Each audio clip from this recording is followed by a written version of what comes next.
Welcome to Disney A History, a podcast where we discuss the history of different Disney characters and their impact on pop culture throughout the ages.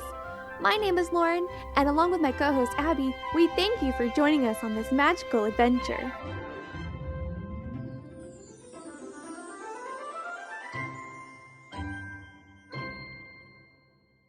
On this episode of Disney A History, we will be discussing Ariel. We will cover her original fairy tale, the Disney adaptation, and finally, her impact on pop culture. So like usual, we're going to start off with the purpose of the tale. And this one's going to sound really weird until we get into the story. But the purpose of the tale was that you want to be a good child so that you don't add more years to Ariel / the Daughters of the Air's time trial before getting the soul. Yeah, it makes no sense until you read the story. You really do have to read the story to understand the purpose of the tale. So I'm not going to give you the whole story, but because I want you to go read it, but I'll give you enough so you understand what that means. I have a link to an audio book version on our playlist on our channel, our YouTube channel. Oh, yeah, that'll be nice because it's kind of long. It was like a 15-minute story. My one video that I found, it's super theatrical and nice to listen to. She has a British accent, but it's an hour long. It'll sound more pleasant than the one I listened to. It is very pleasant. But go listen to that if you have some free time because I really enjoyed this story. I mean, like the premise is still the same as Little Mermaid that you know, but all the details are so different. And like one of the details that is different is that the Sea Witch is actually not that important to the story. She lives on the outskirts of town and she's not really good, not really bad. She's kind of a neutral character. If you come to her, she'll give you what you want, but you're going to have to pay for it. But she's not like out there trying to steal the souls or like the people, the little squiggly guys from the movie. Right, but they do make an appearance, so to speak. Yeah. But she's also not trying to get Triton's trident. Yeah. And then another difference in this is that Ariel, she doesn't actually have a name in the story, but we'll call her Ariel for keeping it easy. Right. She started out the story as like 10. They didn't give a age in the version I read, but she couldn't go up to the surface until she turned 15, so she slowly watched her sisters age up, and she was longing to go up to the surface after hearing all the stories that her grandmother has been telling her. And she finally gets up there. She saves the prince's life because they happen to share the same birthday. He's up there celebrating. Storm happens. She realizes that he's gonna drown, saves his life, and is like, oh, that man was so hot, and like, I have no regrets about saving him, even though I should have let him drown. And she finds out who he is because everyone talks down in the sea. And so she ends up being like, hey, like, could I be with this human? She finds out that mermaids have a 300-year lifespan with no soul. So when they die, they turn into sea foam. Whereas humans have a pretty short lifespan, but they have a soul and they can move on to an eternal life. But the catch is that she can actually get a soul if she gets a man to be obsessively in love with her. So that's when she goes to meet the Sea Witch, and she gets the potion after giving up some pretty important features like a tongue. And she will have a feet instead of a tail, but every step that she takes is going to feel like she's walking on knives. Then like if she walks enough, she'll start bleeding. So not very pleasant, but she does it anyways because she wants the chance to have a soul. Everything doesn't work out. He ends up trying to marry someone else, but she chooses to sacrifice herself so that he can have a happy life because she's like, I could kill him and his blood would turn my legs back into a tail, but he should get the chance to be happy. So she throws the knife in the water, and when she jumps in, she thought she was going to die and then didn't. It turns into an air daughter, whatever that is. A daughter of a the spirit. air. I'm not quite sure what that is. To me, because in my version it said like an ethereal. Ethereal is kind of like out of this world, kind of magical, but not really. Well, she turns into that, and she gets a chance to have a soul after 300 years if she does a lot of good. Which is why you have to be nice so that she doesn't have more ears added to her sentence. Okay, ethereal means extremely delicate and light in a way that seems too perfect for this world. Oh, yeah, that makes sense. Kind of makes me think of like a fairy. Yes, yes, it is. It because I in the context that I've heard the word, it's in like a magical context. Fairies are part of that, So she turns into a wind fairy. kind of in a way. It sounds pleasant. Yeah, ethereal is a good thing. And after all the torture that she went through, she deserves to be a fairy. Yeah, from mermaid to fairy. That is kind of a happy ending, I guess. I mean, if it's gonna end kind of like ho hum, not really good, not really bad, might as well. We're gonna make up that she had a better ending where she gets to turn into this nice, pleasant creature and does good all Yeah. Yep. day. And like whenever because at the end of the story, it's kind of like a call to action for the reader. It like abruptly changes from telling Ariel's story to, oh yeah, we have to give a moral lesson to this story. And it kind of calls the children to do good things to help Ariel out. So there might actually be a reason as to why the story just kind of ends abruptly for the moral, and that's because it's actually an autobiography by Hans Christian Andersen. Like, he fell in love with this guy named Edward Cullen. Colin. Edward Cullen. Not Edward Cullen. Yeah, this is not Twilight. It sounds so close though. It looks close too. So it's actually an autobiography of Hans Christian Andersen falling in love with a guy named Edward Cullen, not Edward Cullen, to make that clear. And so, as you can see in a documented letter that he sent to Mr. Cullen, it's posted in the Gay Love Letters of Hans Christian Andersen, the book, Yeah, there's a whole book about it. about his different loves. But his quote is, "Our friendship is like the mysteries, it should not be analyzed, and I long for you as though you were a beautiful Calabrian girl." So, admitting that he has feelings, and in a different letter that Edward Cullen wrote, he was like, "Yeah, I didn't feel anything back for you, dude." Naturally, Hans wrote down his story of his love, making himself Ariel because this was the early 1800s, so he wasn't really able to be out safely at this point, especially where he was higher up in status at this time in his life. So he wrote it as himself being Ariel's character. And then he's like, oh, wait, this is a fairy tale. I have to put a moral in here, and just kind of like slid it in at the end.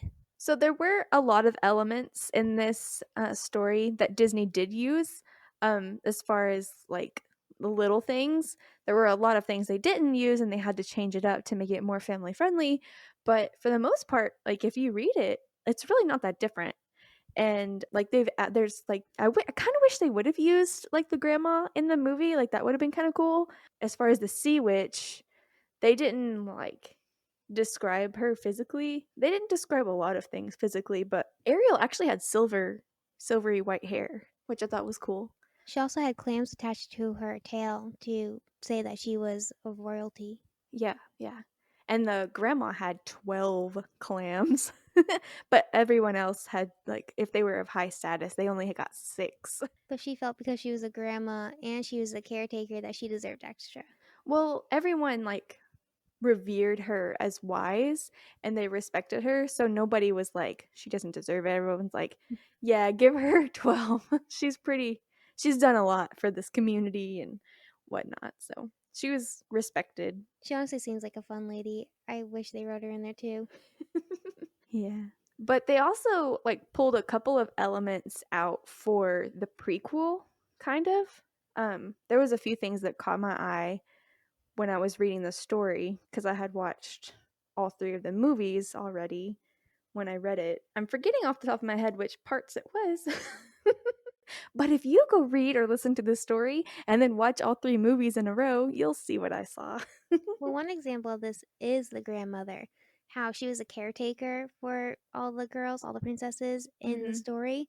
In Ariel's beginning, they had a caretaker, not Sebastian the crab. They had like an actual mermaid caretaker, but they used her as like a slight villain in the Yeah. movie Yeah. instead of being like this kind old lady that they loved. Yeah. She was we'll talk about it in a little bit, but she was their governess and she was not my favorite character. Yeah, she wasn't mine either. She was Yeah. okay in the beginning, but I didn't like halfway through. Very interesting. All right. Anyway, I think that brings us straight into our Disney section. 153 years later. So, in the Disney section, the first thing we're going to talk about is the art and animation. The whole studio was about to go away. Like, Walt Disney Animation Studios was not going to exist any longer because they were losing so much money with their previous films.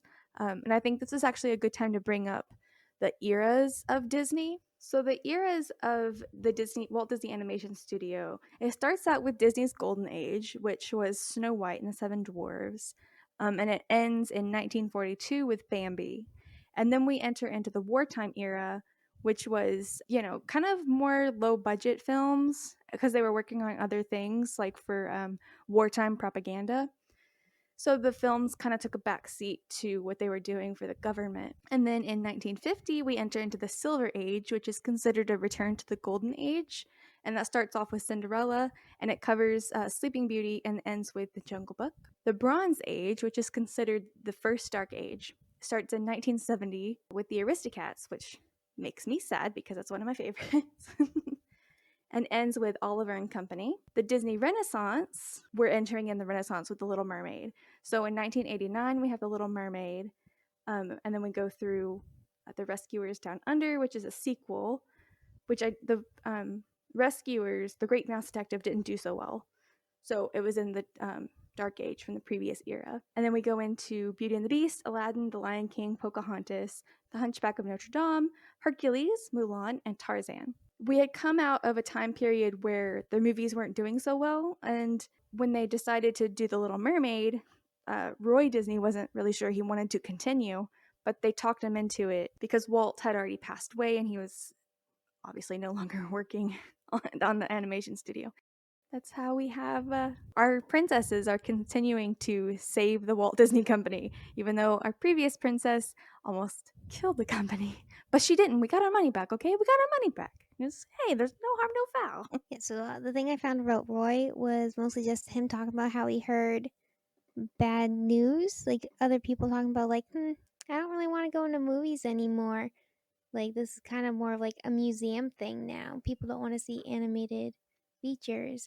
And he was just kind of mad at everyone, but kept pushing forward in the one I read. Thankfully, he did, because now we have Little Mermaid and all the other stuff that have come out after that. Mm-hmm. And that was the thing with The Little Mermaid is she put out a blueprint for them for a formula for every movie in the Disney Renaissance and beyond, because The Princess and the Frog kind of follows the same kind of formula, and so does Tangled. Well, I actually watched the documentary on Howard, and we can kind of thank him for that because he came from a background of musicals.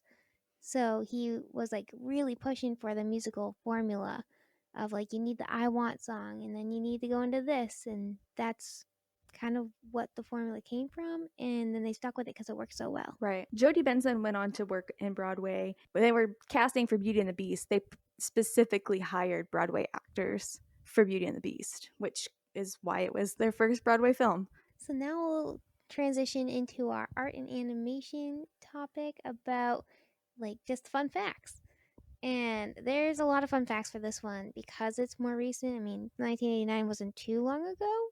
At least it doesn't feel like that. But they're kind of random, like how bubbles were outsourced to Pacific Rim Productions because they wanted to hand paint every single bubble, but it also cost them a lot to do that. So they outsourced it to make it cheaper. And then another cool fun fact is that Ursula is actually a Caecilium. I'm not sure if I'm saying that right, but it's a mythical human octopus hybrid, which is why she doesn't have 8 tentacles. She has, like, her 2 arms count as tentacles, like, to make the 8, which saved on the budget because it was a lot more cost effective to cut out 2 tentacles than to animate 8. Yeah, the actress that played her, Pat Carroll, in the documentary that I watched, she was giving an interview and she was just saying how people keep calling her an octopus, but she's actually considered a squid because the 6 tentacles are easier and more affordable to draw. Yeah. But yeah, it like obviously it has to be a mythical creature because there's all kinds of human hybrid creatures out there. Yeah, just They got lucky that there is a mythical creature about it because she is more squid-like. But another way they saved money was that to animate the shipwreck and Ursula's emergence from the sea, the animators study scenes from Pinocchio involving the monstro. So that way, basically, the ship is the whale, and they just reanimated it to look like a ship. So they didn't have to like go and study on site on the ocean when they could just reuse their old stuff, Right. Disney love reusing their old stuff. just like all the dance scenes. But it's like work smarter, not harder, Exactly. And then going back to Ursula, she actually has another fun fact. Before she turned into an octopus, squid, Ceciliapod, whatever you want to call her, she was actually supposed to be a spinefish. Like that's what they did in all their first drawings. And she had like tons of spikes and spines, but then they felt like it was too pointy, edgy. It didn't have like a nice flow that they wanted when they were doing the song. Yeah. Which is kind of funny because in one of the costumes in the prequel for Marina Del Rey, she kind of had that. One of her costumes kind of looked like one of the early sketches of Ursula, which I thought was interesting. Kind of a throwback to their roots. That's kind of cool. I haven't seen that costume, but I did see the artwork that they drew up for it. It was in her weird musical number. We'll talk about the sequels in a minute, but I wasn't a fan of any of her musical numbers. And then for my, well, I have two fun facts left. One of them isn't as fun, so I'll start with the less fun one. When Flounder is talking about Scuttle, he physically transforms into the seagull for like three frames. It's if you look it up, like you can actually see him with Scuttle's face, and it's kind of creepy looking. It's kind of Ew. like the blurs that we talked about before. Yeah, yeah. And then my last fun fact is that many of the sailors dancing on Prince Eric's ship at the beginning of the movie, they are actually caricatures of people on the staff. Oh, that's cool. I mean, I don't know any of their faces well enough to tell you who's who, but Right. they're people that work there. Probably just like the craft service guy or something. Nobody we would know. So those sequels, I'll admit, I only watched the first one, the Ariel's Beginning, because I Yeah, couldn't make it through the second one. yeah. So we can talk about the original Little Mermaid because she has a prequel and a sequel. But the order of release was The Little Mermaid, The Little Mermaid 2, The Return to the Sea, and then her prequel, Little Mermaid Ariel's New Beginning or whatever. New Beginnings or whatever it's called. I remember when The Little Mermaid 2 came out, I think I had it on VHS. And then when the prequel came out, my sister was a kid and like we got the DVD of it. So it was a direct to video DVD release. And like I remember my sister watched it over and over and over again. Like children do, which I didn't mind her watching this one over and over again. She liked this one and the Tigger movie. Those were her like she loved those. The Shake Sonora song that gets it's like an earworm. It gets stuck in your head all the time. And we would just run around the house singing that together, doing the conga line. That sounds cute. And then, so the original storyline is like, super in line with Hans Christian Andersen's version, but they kind of cleaned it up a little bit to make it more heartwarming and make it more welcoming and not like kind of a crass, cut and dry. Well, the princess dies at the end of the movie. That wouldn't be a very good blockbuster. Yeah, people definitely want to see the happy ending, not that she sacrificed herself. Yeah. While I think it's a beautiful message, it's also like not really that kid friendly. As it's just really sad and kids want to be uplifted and want to know that there's hope and want to have hope.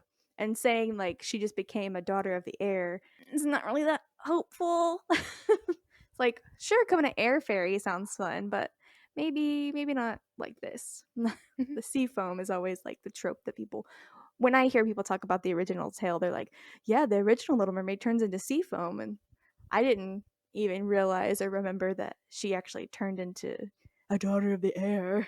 Yeah, people just remember the beginning where the grandmother tells her she's supposed to turn into sea foam. Maybe they just didn't read the end of the story. Maybe they just thought they accidentally read a different story at the end because it does make quite a leap. Well, when you're looking up like the free versions, they do get kind of choppy and iffy on like the accuracy of the original. So Yeah. maybe they read one of the off-brand like retellings.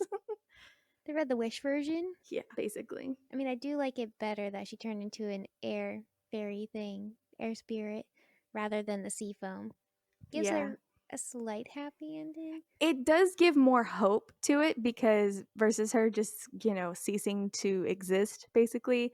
They do give her 300 years to like do good deeds and like if you do good deeds, children, then you can help Ariel get her wings, kind of thing. Get her legs and her soul. So hopefully she's gotten her soul. Oh no, it hasn't been 300 years yet. It's only been 150 something. Well, 153 since the movie, and then the other ones was 1836. Yeah. So it hasn't even been 300 years for her. So keep doing good deeds, kids, because she's still a daughter of the air. But also, it's a fake story. So, but still do good deeds because that's good. That way she doesn't have to do the full 300. Yeah. And if you're naughty, she has to add a year. Mm. It's like Santa Claus and Tinkerbell combined. Yeah, definitely gives off that vibe. It's so funny that it was kind of an afterthought for Hans. He was just like, oh yeah, I have to add this in. I wonder if he like sent it into a publisher and they were like, actually, like, we need a moral. Can you like add something? And he's just like, yeah, let me do this. I mean, that does sound pretty realistic of what would happen because where it was the autobiography, supposedly, I mean, he did say that it was based off his life. Yeah. But, I mean, like, I wouldn't think to throw a moral in if I was telling a story about my life. So, No. I could see it. Yeah, for sure. So the plot of the original kind of follows the story that we've already talked about, adding in the most iconic music. I would argue that Ariel has the best princess song. Who would you say has the best princess song? Like Part of Your World is so iconic and it almost got cut out of the movie because a kid with ADHD spilled his popcorn and the producers were like, "Oh, the kids don't like this." And the kid just accidentally spilled his popcorn. Like what? I definitely think this is, like, the most recognizable song for even non Disney fans. But, I mean, as far as, like, my favorite princess song would probably be Rapunzel's, but I know she's not that popular compared to Ariel. Well, it's just like Tangled as a whole is like my favorite princess movie, and Rapunzel is my favorite princess. But as far as like her song that we get to know what she wants out of life, When Will My Life Begin, while cute and catchy, isn't as iconic as Part of Your World. It just feels a lot more relatable doing stuff over and over again, just being like, when am I going to do something with my life? Yeah, like I love the song. Yeah. But if we're like comparing iconicness of songs, Little Mermaid wins hands down. Especially where it's a song about like anyone can relate to, just wanting to be somewhere that you're not at right now, about reaching your dreams. Yeah. And then Belle's song, I love the part where she goes like after she's gotten the book and she's with the sheep, like that part of the song and beyond I like. But as far as like her going through the town and stuff, it's like I mean it's fine, but Ariel has this whole song that she's singing by herself, whereas Belle's is kind of shared. So it's Yeah. like it kind of loses that. Same with Jasmine, like she's singing with Aladdin. So she doesn't really have her own song. Oh, now you know what? Tiana's song is really good too. I don't know if I could putting Part of Your World and Almost There head to head. That would be interesting. I'd like to see a poll on that because those are Yeah. I really like both of those, so that would be really hard to choose. Yeah, I do like both of those a lot. I don't know which one I would choose. Which one do I like better? I would need a neutral category for that. I do like Tiana's song for her I Want, but I mean the Dig a Little Deeper stands out to me even more. mm, Whereas in The Little Mermaid, Part of Your World is my favorite song out of the soundtrack. So going off of that, I would have to say that Ariel's Want song is the better song. yeah, I could see that reasoning. I'm not giving my answer because I don't know. I think they're literally both amazing. Because I have Almost There on my playlist and like I never skip it. versus Ariel's I do skip sometimes. Singing with Jodie Benson is like one of my favorite things in the whole world. The woman is amazing. And just like, I don't know. I guess because I just don't like Ariel as a character. That's the reason I skip it. But the song is still really good. So I don't know. That is hard because I never skip Almost There, but I do sometimes skip Part of Your World. But we've also been listening to Part of Your World a lot longer, so maybe we're just tired of it compared to how True. Tiana's is relatively newer. Yeah, that could be it too. It's definitely a hard question, though. We'll have to ask our viewers what they think.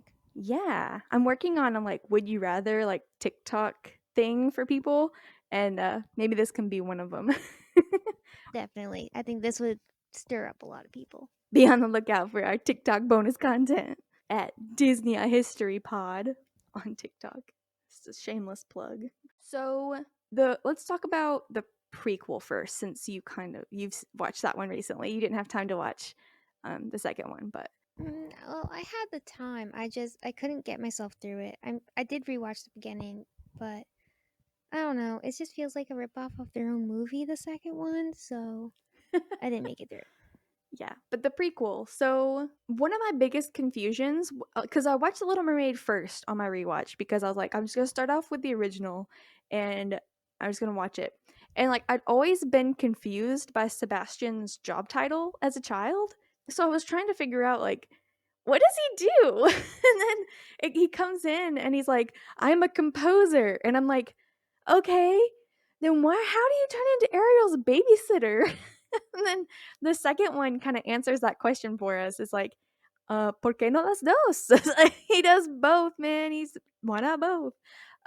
So he's the assistant to the king, and then but in that movie, music is banned, so he's not allowed to be a composer. And then when they bring music back in this like emotional turmoil of a scene, oh my gosh, so sad.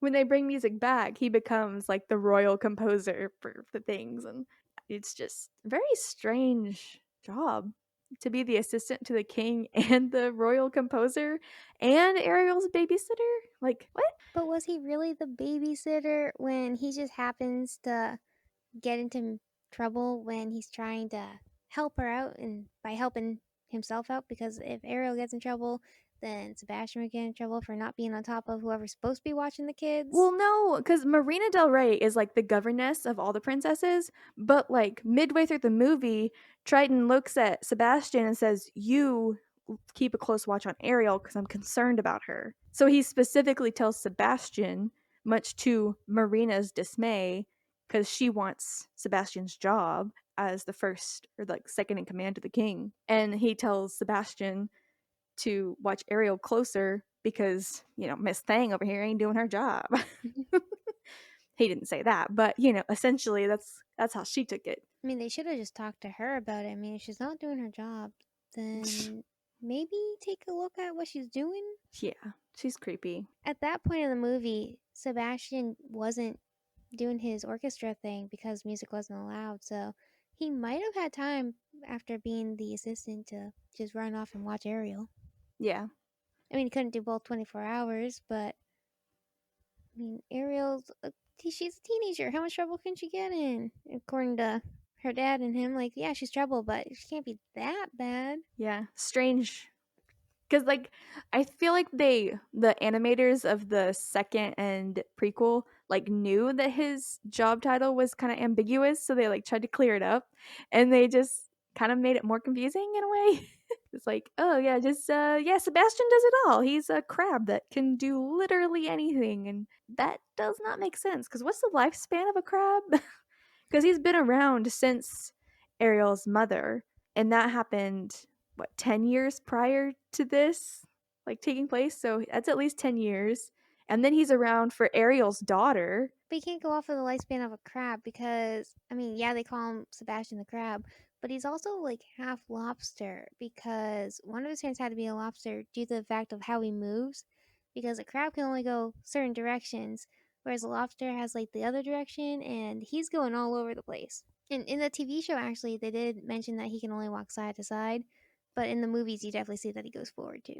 He's a Trinidadian crab. Do they walk forwards? This is the baseline of a Trinidad freshwater crab. I don't know. Apparently, it's not a very popular crab for Google, so they don't know what is the lifespan of a Trinidadian crab. The lifespan of a blue crab, which is what pops up first, is 1 to 2 years. And it says mostly because they're harvested before they die. But so who knows? But I know for a fact that his lifespan is not 20 years. It cannot be. And I looked up a video of the Trinidad crab walking, and they do walk forwards and backwards, but it's slower than their side to side, where Sebastian does walk around the same speed in every direction. Well, if he's 20 years old, then he's had practice. Just little nitpicky things. So now we can talk about The Little Mermaid 2 because that one is kind of like how all of the reboots of our favorite like 90s and early 2000s shows are. It was like taking the roles and reversing it because Fuller House, they had 3 men in the original and now they have the 3 women taking care of all the kids. That's kind of what they did with The Little Mermaid. So maybe The Little Mermaid 2 was the basis for all the reboots that happened. That would make sense, but I don't think that's how it worked. Just let me have this, okay? Just let me have it. So they take Ariel, and then Morgana comes in, which is Ursula's sister, and she like threatens to take Melody, which is Ariel's new baby. Ariel is like, we must protect her. So they build this a wall on the beach, stopping Melody from going in the water. And then like her dad agrees to like, well, now we cannot see each other and we're gonna be separated. It's so sad. It is sad. Like, you didn't have to do that. It's so frustrating, this movie, because it's like, while you understand that Ariel wants to protect her daughter, she knows what it's like to be kept from something that you're longing for. And while Melody didn't explicitly say, like, Mom, I really want to go in the ocean, because, like, she just didn't say it, as far as we know. If she ever said it growing up, that it doesn't tell us that. But she's like sneaking out. It's like, if you were just honest with her, maybe y'all could have come up with a better solution. I don't know. My thing is also that Melody was sneaking out and going swimming at night. We don't know how long this has been going on for, but she seemed really good at it, so it's been going on for a while. And nothing happens to her. Morgana's nowhere around, just letting her swim. So clearly they didn't need the wall. She just needed to be supervised while swimming. Mm-hmm. And it's like, your grandpa is this, magical being. He can't come up with some kind of protection spell for you because Morgana wants King Triton's trident because it can do magic. Like, we've seen it do magic. We saw it first destroy Ariel's belongings, and then we saw it transform Ariel to have legs. Like, what? You can put a protection spell on your granddaughter. I don't understand why they didn't do that. But it's just a kids Must movie, be some so magical rule about it. no, it doesn't say there is. So like, it doesn't matter if it is because they didn't say it. Like, why didn't you just have the thought? I just need them to have the thought, Abby. Okay, I just need them to have the thought. Just think about it. Animators, storytellers, make it make sense. Because like, I know Disney is like really bad about just wanting to produce things, whereas I think companies like Pixar, which is, now is a subset of Disney, but it wasn't always. They don't want to do a sequel unless they have a good enough story to tell. Whereas Disney kind of just wanted to put out some money grabs. And it shows. Yeah. I mean, this whole movie could have been solved in the first like 10 minutes if they wanted to. I mean, the whole thing is that Melody wants to go and live in the ocean, basically. Like, she wants to be the opposite of Ariel. She wants to go swim, be free. And all they had to do was have a conversation. If Ariel talked to her about why she's keeping her out of the ocean and about why she can talk to these animals and that's why she feels so connected to the ocean, maybe Melody would be more understanding. Or maybe she'd still act like this, but at least like give it a shot. Yeah, I don't understand why they weren't more open with her. I mean, maybe they were waiting. Ariel was about to tell her, and then she realized that Melody like escaped. So she did come to the realization on like, yeah, we need to tell her. So maybe the reason they hadn't told her up until then is because they didn't really know when, and so they were just kind of waiting for the right moment. And then they kind of waited just like 5 seconds too long. It was awkward to watch, like, as an adult, because one, the animation wasn't that great, and the story wasn't that great. The music wasn't that great. The opening song was amazing. Of the two like end cap movies, that one did have the better music. like original song. The prequel kind of stole the song, the Shake Sonora song, that wasn't original, and then the song they gave the villain, quote unquote villain, she's not a very compelling villain, but it's fine. I don't need a theatrical villain in every movie that I watch. That's not really my vibe anyway. Because people will like go on these like and have like their favorite villains and like, what's your favorite villain? It's like a defining character trait for them. And I'm like, I don't like villains. I don't have a favorite villain, not really. I joke about Shiny from Moana being my favorite villain just because I love his song. I absolutely hate his song. I know. It's so funny that you hate it because I love it so much. Like, I could listen to that song on repeat for like 2 days and then I'm I, done. I fast forward every single time. It's a bop. I've seen the scene once and I've listened to the song like 3 times. The first time just to hear it, and then the second time was someone else wanted to listen to it, and the third time was like, well, maybe I just need to give it a better shot. And I hated all 3 times. I know I made you listen to it once. Yeah, that was number 2 of listening to it. It's just not my thing. I don't like him and I don't like the song. Anyway, back to Little Mermaid. The At least we're decapod. kind of on theme. Is underwater. Yeah, it is. It's like, oh, okay. Anyway, so the storyline for both of the prequel and sequel are questionable and not my favorite thing in the whole world. I think that does lead into our kind of pop culture / opinion section. So let's just jump right into that. Jumping into the pop culture section, we like to start off with how many adaptations there are. And while there aren't like a set number of like visual medias, because I usually go off like movies and television when I talk about this, but because there's so few, the source that I found said that there's 18 different adaptations in film, television, theater, and ballet. And there's actually this Australian composer that created a 40-minute symphony inspired by the story, which is really cool. It'll be on our YouTube playlist. And then we can talk about her presence in the parks. We haven't really talked about this that much in our princess discussions, but she's one of the only ones that has a ride. Cinderella doesn't have a ride, Aurora doesn't have a ride. Snow White does. Does Aurora have a ride? At least not in our park, not in Walt Disney World. I don't think she does anywhere because Snow White has the Seven Dwarfs Mine Train at Magic Kingdom, and then she has that one in California. I don't know what it's called, but Snow White themed, and they just updated it to include something that people are mad about.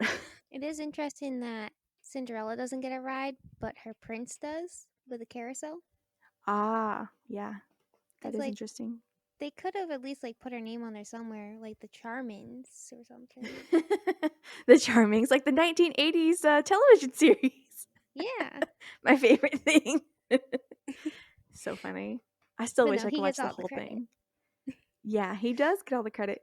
That is kind of interesting because it's right behind her castle. I mean, she does, it's Cinderella Castle, even though it's technically his castle. And Cinderella does have the dining experience, the Cinderella's royal table. Yeah. So she doesn't have a ride, but at least she has something. She has stuff, yeah. But to have a whole ride dedicated to you. But Ariel has several rides in several different parks. Most notably, she has in Japan. She has a very, very high presence in Japan. She's very popular over there. And then she has the Little Mermaid ride at Magic Kingdom, which was one of my favorite things to ride with Abby when we would go to the parks because I don't know, we just cut up and have so much fun on it. Like we would the Haunted Mansion. Like they're not very compelling rides, but if you ride it with the right person as an adult, then like it's super fun. So I always had fun on those two. It always helps that the Little Mermaid ride here is only like a 20-minute wait most of the time, so you can Or go. less, yeah. Yeah, you can go just to like cool off and just hear the music that you like, and then pretend scream at things, Yeah. or ride it like a normal person and just think it's cute. Yeah, one of my favorite parts of the ride is when they like flip your cart around backwards and you like enter and like they project bubbles on the ceiling and it's just I don't know, it's a very fun like immersive transportation going out of like the park world into this Little Mermaid extravaganza. And then of course the under the sea scene with the tons and tons of animatronics is so much fun. It's so much fun. I love that part. I also really like the kiss the girl scene because I mean it's just an iconic part of the movie, but I just thought it was like a really cute animation that they did for the boat. And then I also like at the very beginning, Scuttle's trying to tell the story and he doesn't know where to start or how to do it, and it's just so relatable. Us trying to do a podcast. Yes. If you guys heard our bloopers, like the stuff I have to edit out of this podcast. Just imagine Scuttle trying to tell a story. That's what we sound like most of the time. I feel like I sound like that. I feel like you do a better job recapping the like original fairy tale than I do. At least in the editing room, I feel like that. I'm good at the summaries because I know where my start and end is. But when I'm talking about anything else, it's like I don't know where I'm going with the sentence, but I kind of know where I need to go with it in a way. I know my ending point. Yeah. Anyway, she meets in both of her forms. She meets as a mermaid and she meets on legs. Um, for character dinings, she meets on legs for obvious reasons. But Just you can imagine her also flopping around the floor as you're trying to eat. the abs that she would have to. Yeah, ugh, That wouldn't work out too well. that's terrifying. Actually, as someone that has a slight phobia of fish, that makes me uncomfortable just thinking about it. We were talking earlier about where we can meet her before we start recording. I actually forgot to mention one. She meets over at the boardwalk too at that restaurant. So she actually has two meet and greets on legs and then one on tail. Well, there's the princess one, the princess dining at Epcot, the dining at the boardwalk, which I did the character dining at the boardwalk with Ariel and Rapunzel, and then the Finn at the grotto. Yeah. I just always forget about the boardwalk one because it's not actually like in the parks. That one's considered a resort one.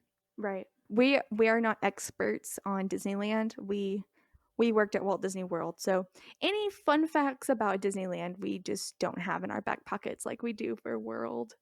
But that's okay. We're a welcoming Disney community, correct? I hope you're saying yes along with us because some people are elitist and they're like Disneyland or bust, and I'm like, I'm poor. I'm sorry. But I mean, I'd love to hear if other people had like little fun facts about Ariel's meet and greets at the other parks. So, I mean, that's something we could open up on Reddit. Yeah, sure, of course. I mean, open up to all princesses or all characters in general just to make it easier. Well, all of our podcasts are going to have their own threads to discuss. So I would love to like have that as like a little thread on the Ariel episodes, like your favorite meet and greet for Ariel, maybe some fun stories you've had talking to her, or even tag us on TikTok. Like that'd be fun too. Definitely if someone has like a good meeting line, like how you just like walk up to the character and like you have a question, I can never think of a good question to ask them or like a fun thing to say to them. So that would be really cool if people could add those in there. Yeah, and then there's that, the cheesy where the guys just go up and propose to all the princesses. Like I've heard from the character performers that that's super uncomfortable. Yeah. So try not to do that, guys. Just real talk for a second. Abby and I do not like Ariel. Or I didn't like Ariel. She's still not my favorite princess. If we're ranking them, she's definitely not my favorite still. But I had this, I wouldn't call it a hatred, but a super high annoyance and intolerance for Ariel because I'll tell you why. So, growing up, I was raised in a Christian household and like honor your father and mother. Like that's that's what you do as a Christian, and you honor your father and mother. Like that's one of the 10 commandments. And so I have, this respect for my parents as people that want to protect me. So in my mind, when I watched The Little Mermaid, I just saw it in my child brain as she is disobeying her father, and that is not okay. And so I like never, I loved her music, I loved the story, whatever, but as a character, I did not like her because she disobeyed her parents. So all this talk about whether or not Ariel is a feminist film or not, you know, whatever. I have this on our playlist. I have a couple of videos, or not a couple. I think it's just one video that someone sent to me kind of defending Ariel as a feminist movie. And like that's fine. Like I have no problem with people arguing like she did not change for a man. Like I posted on our Disney alumni group that we needed people to tell us why they liked Ariel because everyone in my life and Abby's life were not giving us very good answers as to why they liked her. They were saying things like, "Oh, I just like her cuz she has red hair," or "I just like her songs," or "I just like Jodie Benson, like her character actress, her voice actress." And I was like, that's not a good enough reason to like somebody. So I went on to our alumni group and we got some very, very, very thoughtful, really good answers that I was really pleased with. And it helped me not to hate her as much.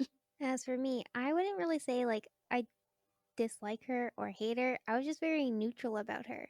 On one hand, I like that she stood up to her dad just because he wasn't in the right place. He was definitely taking out his anger and grief on his daughter, especially where Ariel looked like his wife that died. And here she was, like, trying to run away to the human world. And that's who killed his wife. So, like, I understand that. And, like, I see how she's a feminist and all, but she's still just, like, not my favorite. Like, she doesn't stand out to me at all. I don't really have a firm reason about why I dislike her. I just don't really have anything positive and don't really have anything negative. I mean, yeah, like I personally wouldn't stand up to my dad like that as a kid, like when I was 16, but in a rebellious way, maybe. And that's what she's doing, so it's accurate to her age. But she's also bratty, like, I'm not a child anymore, daddy. It's like, yes, you are a child. But when I was 16, I felt like I was older than I was too, so I see where she's coming from. But it doesn't make me like her more or like her less. It's just neutral. Yeah, that's fair. But for me, it was like I was always in the camp of Ariel's a brat and I cannot stand her until I got some responses from our former cast members. It was eye opening for sure, but I still wouldn't rank her in the top for by any means, but I do understand her a little bit more, I feel like. And then hearing Jodie Benson kind of defend her like helps me too, not to hate her. Cuz I can hate Jodie Benson. I love her as a human being. So, one of our former cast member friends, I say friends, I don't really know these people. There's thousands of people in this group. But one of the people that responded was said, "So growing up I used to hate her. I even did an entire presentation on why she was dumb and delusional, but the older I got, the more I appreciate her. Instead of seeing her as the kid that changed herself for a man, I try to see it as a girl that yearns for a different life because she's always been fascinated by human life and has a unique hobby and interest. She was curious, knowledgeable, and passionate about something other mer people wouldn't give a second thought to and wanted to see things from other perspectives. She met Eric and was enchanted by him. Let's face it, we've all seen a hottie and been like, "Hey." And it worked out for her in the end, but I think that's just a matter of how you see things. She was young and eager, but she also knew what she wanted. And someone else said, I think I just love Ariel because she has such strong optimism and faith in people. So, sure, she can be naive, but I know that I wish I could have her tenacity. And some of these people were defending her and saying things like she was an optimist and something else that they said. And I was like, okay, but like Rapunzel and Belle also do those things. Like those are the reasons I like Rapunzel and Belle so much is because they fight for what they want. They go out and seek it, but the way Ariel went about it bothered me. And it's the same reason I don't like Merida, is because Merida disrespected her mother. And I was like, I mean, I don't think parents should like force things like this on their children. And I don't think that the king did the right thing by destroying her collection. I don't think that's fair by any means. But also, like, you gotta honor your parents, you know? And like, that's what rubbed me the wrong way as a child. And I mean, kind of now too. But from those posts, I definitely agree that she didn't change herself for a man in either story, like the original or Disney's. She wanted something more in both cases. Like in the original, she wanted a soul and then found out that she could get it from marrying a man because she found that out. Like she found that out after seeing him, but she was interested in above water before that. And then she was interested in the soul. So while she was interested in him, it wasn't changing herself for him. It was changing herself for her own goals and for him. So I think that's an excusable feature to change herself because she was changing it for herself ultimately. And Yeah. then with the Disney version, yeah, she changed, but again, she wanted those things before she met Eric. So I think it's okay that she changed herself. And there's also another thing in there that was really good. Um, can't remember at the top of my head what they said. One of the people, they have this super long paragraph, but they mentioned how in the scene where Eric and Ariel go into town, it says that you could see her being way more interested in human stuff than Eric, and he's totally crushing on her in that montage, and I can definitely see that. There was just something about the way Ariel like went about it was just questionable. Which she was 16, she was young. I'm a self-proclaimed and other proclaimed goody two shoes. So it's just not something I would do, you know? That's one of my things when I'm telling people like have a good day or like goodbye. I always say don't do anything I wouldn't do. And some people are like you don't do anything fun. I'm going to do things that you wouldn't do, but like especially some of our old Disney friends is like girl, you don't do nothing. So like I'm going to do the opposite of what you do, which I disagree. I have fun all the time. I just don't do the things you do. You would say that to me a lot when I was heading out somewhere, especially when I was going to Cowboys, a club down in Florida. Yeah. And it's like just going alone goes against what you would do. Hey, I went there for your birthday once and I was super uncomfortable, but it's fine. Oh yeah, I was always uncomfortable, but that's half of what makes it fun. That's not fun to me. You walk in, you're uncomfortable, you start dancing, and then you realize that half these people aren't going to remember you, and you have fun. I don't dance. See, I don't mind making a fool of myself, so I dance, but I don't do it well. That was part part of my upbringing, but when I talked to my parents about it here recently, I was like, y'all, you guys weren't super strict in our denomination, but like why do I feel like I'm not allowed to dance, or like why do I feel like it's wrong?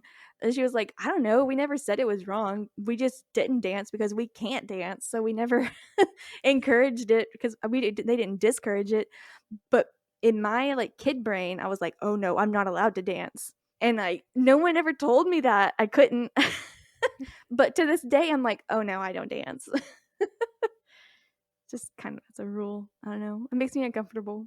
I just enjoy doing things that make me uncomfortable, I guess. Because, I mean, like, doing the program itself was an uncomfortable thing.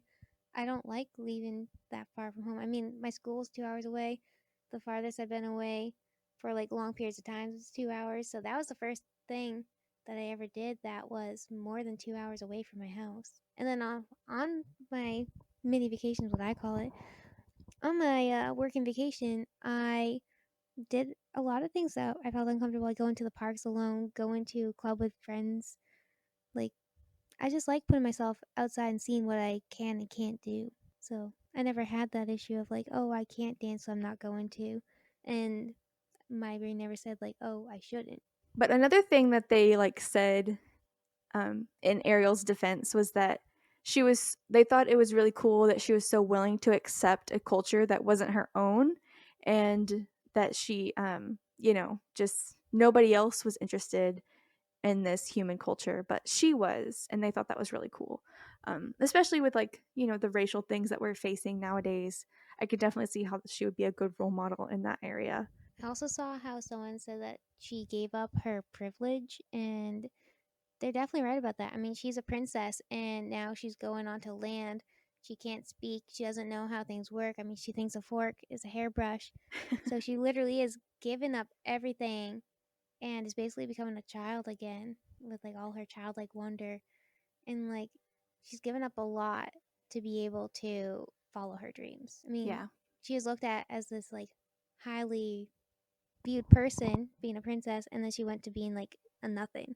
No one cared about her besides the prince. Yeah, she couldn't even say she was a princess. And even if she could say that, it's like, "Oh, where's your kingdom?" Wouldn't you like to know?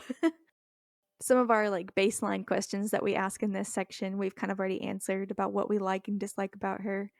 There's not really anything to talk about for like what our favorite adaptations are because there's not really that many. Most of the adaptations, or not, maybe not most of them, but a lot of the adaptations that I saw on the list were actually Japanese adaptations, which I thought was interesting. A lot of anime, Little Mermaid cartoons. We can talk about whether or not she was a good role model. So, in the original fairy tale, do you think she was a good role model? Why is this question always a hard question? But overall, I'd say yes, she is a good role model because of all her positives about how, like, she was a kid. She looked up to, like, the earth stuff, the on land people, and she just, like, idolized it. And then, like, all these tales that her sisters were telling her and seeing all the objects they brought back made her want it more. And she kept that all throughout the 5 years of waiting, and then she got up there. She saves a life. That's a good thing right there, saving lives. And then she goes after the dream. She doesn't just stop once she gets partially there. She keeps going. Going back to how she saved life. She saved that guy's life again when they were told her, like, oh, you can save yourself by killing him. And she's like, but I'd rather him be happy. And she sacrifices herself. So I'd say that's a good role model. I mean, don't go out like sacrificing yourself for nothing, but if it's something you believe in, like someone being happy, then yeah, you can sacrifice yourself a bit. Just don't take it to the extreme like she does. So I'd say the original, yeah, she's a good role model for that. Yeah, and she wasn't explicitly disobeying her father, which actually in the sequel, in the second, in the Little Mermaid 2, she says a line from The Lion King and she goes, "You deliberately disobeyed me." And I'm like, "What?" I thought that was so funny. I caught it right away cuz that I quote that Mufasa line all the time. "You deliberately disobeyed me." And then stinking Ariel says it. I'm like, "Okay, Disney, you're recycling content." I also noticed that in the second movie, like she's making a jail for Melody, and in the original, she felt like she was in a jail, which is why she escaped. And then in the prequel, the third movie to come out in the series, she says in mumbling, "Why don't you just throw us in jail?" And it's like, did they not watch the other two films before making this? Like, she's gonna quote this and then lock up her daughter after being Yeah. locked up by her father in both films. Yeah. No. The character development in Little Mermaid 2 Return to the Sea was annoying.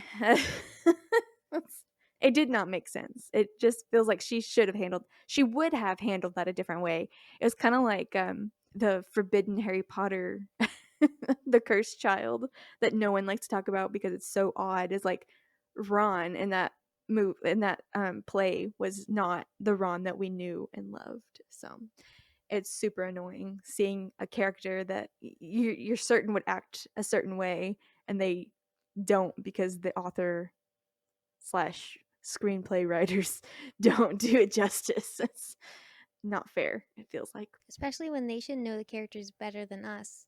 For Like, if sure. you're gonna write a story, you should look into the characters more in depth before you do it. But back to the question, do you think she's a good role model in the original? In the fairy tale, Yeah. I mean, she's not a good role model. And she does save lives, so I mean, she doesn't really do anything wrong. I mean, the story even tells us that she's a good person. Yeah. Yeah, it says she's thoughtful. She's quiet and thoughtful. So they called her that a lot. Quiet and thoughtful. So yeah, yeah, she's not a bad role model. And then what do you think about for Disney's version? Well, I've kind of already said my thoughts on that in a way because I don't like the way she disobeyed her father, but I do think her father should have been a little more understanding of her curiosities. But she can also have some faults and still be a good role model. You don't have to be perfect to be a role model. No, but as a kid, I never looked at her as a good role model. As a kid, I can see people's arguments, so don't come for me. But I like at me personally, she wasn't a role model for me. Yeah, she was never my role model either. But I mean, she was in the way. Like when I was swimming, I'd be like, I wish I could be like Ariel and have a mermaid tail. But that's really the extent of it. But I mean, I could see how other kids could watch this movie and be like, wow, I want to be like her. Like, I want to follow my dreams. Like, I really want this. And it seems like it's out of reach. Like, how she has a mermaid tail. She literally can't go on land. And the kids might have a dream that seems out of touch like that. And they see this and then they're like, wow, maybe I can do that. Yeah, I mean, if I have child in the future and they want to use Ariel as a role model, I will make sure and use that as a teaching opportunity to explain how it's not right for her to go against her father, but also like her father should have been more understanding, but also, I do want my children to feel like they can talk to me and go after their dreams. So I would definitely use it as a learning opportunity, and I wouldn't stop my child from seeing Ariel as a role model. I agree. And I mean, you can also use it as a learn point about what did Triton do wrong. Like, you can make it more about all the characters instead of just Ariel. Right. Because, I mean, he had some good points too, but it's just that one stands out the most of him destroying the cavern of all her knickknacks, all her favorite things. Yeah. If my dad would have done that to me, I would have been devastated as a child cuz for the like 90% of the time Triton was a really loving father, and in his grief and wanting to protect her, he has this outburst. I did see someone throwing the word abusive around on that thread that I was asking the question on. And I did not like that they used that word because I don't think that Triton was abusive, so to speak. He was grieving for his wife and he didn't want his daughter to get hurt. Like he just wanted to protect her. And while he still had an angry outburst, to me, that doesn't scream abusive outright. It wasn't a pattern. Yeah, to me, I didn't see any patterns, and yeah, it was like a really bad thing for him to do. But right after he does it and he's about to swim away, he turns back and looks like he wants to say sorry for it, but doesn't actually do it because his pride gets in the way. And I feel like if he was truly abusive, he wouldn't give her legs in the end. So I think he mostly just needs therapy and learn how to work through his grief and all his problems and not take it out on other people. So yeah, he's not a great person in this time frame, but he has the ability to change without being as much work as an abusive person would have to work through it. I concur. So overall, she is a good role model depending on how you look at it, but she's also not in the way if she takes things to extremes. But I mean, you can chalk that up to her age. She would grow out of that eventually. Ooh, yeah. Also, in like the prequel, one of her sisters says, Ariel, you just don't know when to stop. And that was Yeah. how I felt about my little sister, because my little sister had ADHD and she was kind of a wild child. Ironically, she had red hair and Ariel was her favorite princess. It was like kind of how I felt about her. But I think the sister that said it to her was the oldest sister. So it was just like, it kind of hit home for me. Yeah, but where we see that the other mermaids, her sisters, turn out to be like good kids, I don't think it's really anyone's fault that she's acting like this or that King Triton's acting like that. They're just acting out their emotions and they're not interpreting how they feel before they say things. Right. All right. And what would the world look like without Ariel? Pretty much the same. I think it would look a little less musical. She did set the Yeah, blueprint for future Disney movies. So we would not have the Renaissance era without this movie because true. they wouldn't have had the courage to create Beauty and the Beast or The Lion King or subsequent movies after that. So she did save the company. So that's pretty cool. All the movies after that would have been all live actions. So we would have ended up in the same area that we are in now with all the live actions. It just would have happened a lot sooner. And they wouldn't have anything to remake. Right? Yeah, they're remaking the Renaissance right now. So they're working on a Little Mermaid live action, which I'm still not sure how I feel about it. I feel like they stuck the story too well the first time that there's really nowhere else that they can take it unless they get creative and add new things. Bring the grandma in. That'd be great. That'd be really interesting. I also feel like they did Ursula so well in the first one that they need to change her up somehow. Oh, yeah. People obsess over Ursula. Like, Ursula stands are intense people. Yeah. So they need to somehow differentiate them so that you don't get the problem with like which genie is better. Like you don't want Yeah. to which Ursula's better. They need to do something about that. Yes, very exciting. All right. I think that about wraps up the pop culture section and the whole podcast. Um, I will leave links on, I don't know how. I don't know how to do this. our We will our try our best to leave links. our show notes will for sure be on our Reddit page, which is r/Disney History Pod. I don't think I say that enough, but I also like don't love self promotion. So I mean, but people have to know where to find us. So that's where to find us. Still haven't made a website. Thinking about doing like a blog type thing just to have our notes posted somewhere else because I know a lot of people don't like Reddit or don't know how to use Reddit. Shout out to Abby and Alex that have expressed that they don't know how to use Reddit. For our Reddit friends, you can find us there.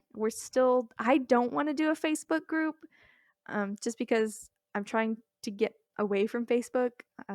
It's a time sucker, which TikTok has not been great for me. I talk about time suckers. You can be on there for like 10 minutes and 2 hours goes by and you're like, wait, what just happened? My other issue with Facebook is that it reaches our generation and above, but a lot of the newer generation is like, this is really uncool. I'd rather do something else like TikTok or Reddit. And so, like, we could reach out on Facebook, but it's not going to be as much activity as other platforms. So just give us some feedback on what you like. Leave a review for us on your favorite podcast platform, be it Apple Podcasts or Spotify or Google Podcasts or whatever you're listening on. Leave us a little review and maybe reach out to us. And you can always email us at disneyihistorypod@gmail.com. And just feel free to email us. Just, I don't know, tell us anything. We're not really that bored. I'm not bored. I'm very busy, but I will reach out to you. I will get back to you. And this is a 40-minute section, so I should wrap this up and stop rambling. Thank you so much for joining us, and we will see you next time. Thank you for listening to Disney A History. Be sure to subscribe on your favorite platform so you never miss an episode. For further discussions, join us on our Reddit. For bonus content, you can find us on TikTok and YouTube. See you real soon!